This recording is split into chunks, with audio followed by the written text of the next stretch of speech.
Hello दोस्तों, मैं लेकर आई हूँ आपके लिए एक नई वीडियो। आशा करती हूँ आपको ये ज़रूर पसंद आएगी। तो चलिए शुरू करते हैं। जैसा कि आप सब जानते हैं, प्राचीन काल से लेकर मध्यकाल तक भारत के अलग अलग राज्यों में कुछ ऐसे फोर्ट्स का निर्माण हुआ है जो आज लाखों सैलानियों के लिए एक बेहतरीन पर्यटक स्थल से कम नहीं है। लेकिन समय के साथ कई फोर्ट्स के नाम रहस्यमयी कहानियों से भी जुड़ने लगे। भानगढ़ किला, रोहतासगढ़ किला और गोलकोंडा किला, ये वो फोर्ट्स हैं जो पूरे भारत में अपनी रहस्यमयी कहानियों के लिए फेमस हैं। इन्हीं में से एक है महाराष्ट्र के पुणे शहर में मौजूद शनिवार वाड़ा फोर्ट। इस किले की भी अजीबोगरीब कहानियां लगभग सभी सैलानियों को अपनी तरफ आकर्षित करती हैं। इस वीडियो में मैं आपको शनिवार वाड़ा फोर्ट के बारे में और इस किले से जुड़ी कुछ रहस्यमयी तथ्यों के बारे में भी बताने वाली हूँ। तो आइए जानते हैं। सबसे पहले हम जानेंगे शनिवार वाड़ा फोर्ट का इतिहास। इस फोर्ट के इतिहास पर अगर हम नजर डालें तो मालूम चलता है कि इसका निर्माण 18वीं शताब्दी में बाजीराव प्रथम द्वारा करवाया गया था। आपको बता दें कि बाजीराव प्रथम मराठा शासक छत्रपति साहू के पेशवा या प्रधानमंत्री के रूप में एक नेता और सैनिक थे।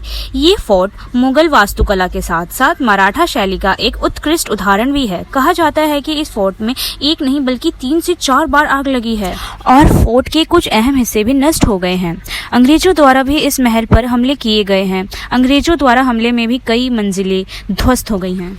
अब जानते हैं शनिवार वाड़ा किले की रहस्यमयी कहानियों के बारे में। भारत में मौजूद अन्य फोर्ट्स के मुकाबले शनिवार वाड़ा किले की रहस्यमयी कहानी बेहद ही अजीबोगरीब है। स्थानीय लोगों की माने तो उनका कहना है कि अमावस्या की रात को एक दर्द भरी गूंज पूरे महल में और उसके आसपास की जगहों पर सुनाई देती है। आगे से कहा जाता है कि जो आवाज सुनाई देती है वह सहायता पुकारते हुए प्रतीत होती है। माधवराव, विश्वासराव और नारायण राव पेशवा बाजीराव के पुत्र पेशवा नाना साहिब के 3 पुत्र थे। पेशवा नाना साहिब ने पानीपत की तीसरी लड़ाई के दौरान अपनी जान गंवा दी और उनके पहले बच्चे माधवराव उनके उत्तराधिकारी बन गए। पानीपत की तीसरी लड़ाई में भी विश्वासराव की जान ली। कुछ दिनों के बाद माधवराव की अपने भाई की मृत्यु के कारण हुए दर्द के कारण मृत्यु हो गई। दोनों भाइयों की मृत्यु हो गई।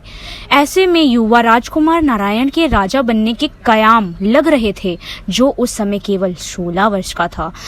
कम उम्र के कारण राजकुमार के चाचा रघुनाथ राव ने साम्राज्य की जिम्मेदारी ली और इस क्षेत्र पर शासन करना शुरू कर दिया। 1828 में किले में आग लग चुकी थी और ये आग पूरे 1 हफ्ते तक जलती रही। इस वजह से शनिवार वाड़ा अब खंडहर है।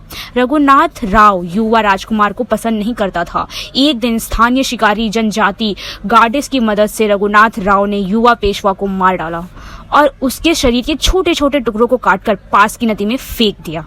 कई स्थानीय लोगों का कहना है कि वे कभी कभी युवा पेशवा की चीख काला माला बछवा, जिसका मतलब है कि चाचा मुझे बचाओ, सुनते हैं। इतिहास की रघुनाथ और उनके पत्नी दोनों को राजकुमार के हथियारों के रूप में दिखाता है।